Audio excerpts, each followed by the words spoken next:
Hi, I'm Zach, founder of CG Boost and creator of the Cubic Worlds course. In this video here I show you what's included in the new Cubic Worlds course update and how the workflows I use to build this scene here make creating worlds in Blender much more intuitive and fun. The update is already live and free for all existing course students. Creating in 3D is incredibly powerful, but it often comes with friction and sometimes a feeling of compromise. Topology, UVs, complex materials, rigging, there's a lot of technical problem solving before your ideas really start to take shape. And while that can lead to exciting results, for some of my animation ideas I wanted the freedom to create more intuitively. So I created the Cubic Worlds course to remove that friction. The goal wasn't just to make things easier, it was to make creating in Blender feel natural and intuitive, like building with Lego. When you build with Lego, you're free to explore ideas without worrying about the process. Cubic Worlds aims to bring that same experience into 3D. By teaching you my Cubic Worlds workflows, you can stay in the creative flow. The style is intentionally fun and flexible. You decide how simple or detailed your scenes and animations become. In this update, I walk you through the updated Cubic Worlds asset library and how it speeds up building your worlds, a faster and more natural Cubic Worlds modeling workflow, an updated shader with more visual control, a complete new geometry node-based pop-up animation system, improved object scattering workflows, and a behind-the-scenes look of this scene here. If you want to jump to anything specific, I've added timestamps down below in the video description. If you are interested in learning the full Cubic Worlds workflow and want to experience creating your own exciting stories and scenes in 3D in a fun and intuitive way, you can check out the link in the video description to enroll in the course. What's neat about Lego is that there are more complex pieces that are already come pre-built while still being customizable. With the Cubic Worlds asset library, I aim to do something similar by providing all kinds of assets like characters, vehicles, particle effects, nature assets and more to populate your scenes, meaning you can focus on the big picture. In the new updated library, we improved our assets to work with the latest version of Blender, and besides more assets, we added new geometry node setups and a new shader. More on that a bit later. At some point you will want to create your own assets from scratch, but that doesn't mean slowing down or breaking your creative flow. In this update I teach a modeling workflow that fits naturally into how you already model in Blender. Using a few modifiers and techniques, your models will automatically align with the Cubic Worlds style, without forcing you to change how you think or create, or making your scenes too cluttered with too many cubes.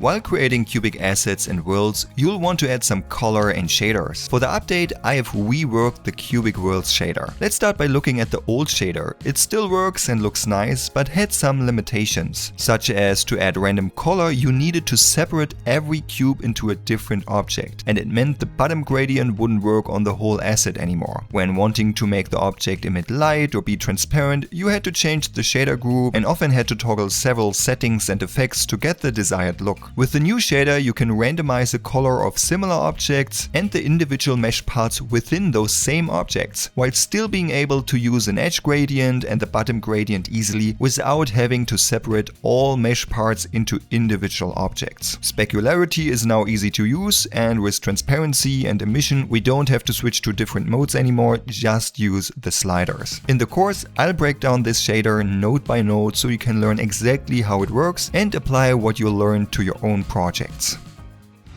Now having a scene built and shaded, it is extra fun to use this engaging pop-up animation. Before this update, to make this pop-up animation, it involved a lot of steps. The models had to be made out of separate objects and you had to deal with keyframes, and it was not easily working with all elements in the scene. It looks great, but it lacked some flexibility and added clutter. Cubic Worlds is all about staying in the creative flow, so I reworked this pop-up animation workflow from the ground up. And now it is as simple as dragging and dropping this geometry nodes group onto your objects and tweaking some settings that you can view in real time. This gives you so much more control over the style and look of the effect, like speed, wave effect, direction and more, while keeping your scene simple and organized. It is a powerful tool, and combined with the fresh modeling workflow, the updated shader and the improved scattering, more on that in a bit, your scene can stay clean and tidy and especially flexible. In the update I also break down each individual node and how it all all works, so you could repurpose it for your own projects or customize it to your liking.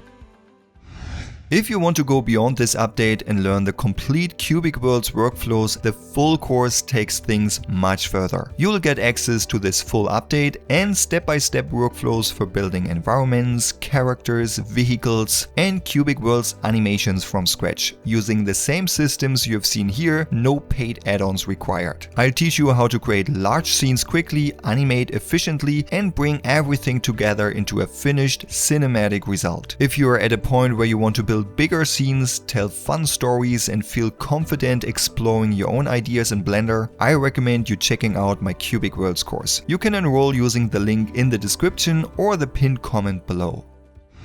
So you have a nice Cubic Worlds scene finished, some characters and materials, and you want to start adding vegetation, rocks, grass and more. For this update I've improved the scattering workflow with a simple to use geometry node setup, letting you easily populate the scenes and it even allowing you to select individual assets and adjust them freely, so you can fill your scenes with a lot of assets and details while still being able to go in and adjust them individually. And it works great with a pop-up animation setup. It also has a neat wind effect included to make your scenes feel more dynamic and alive.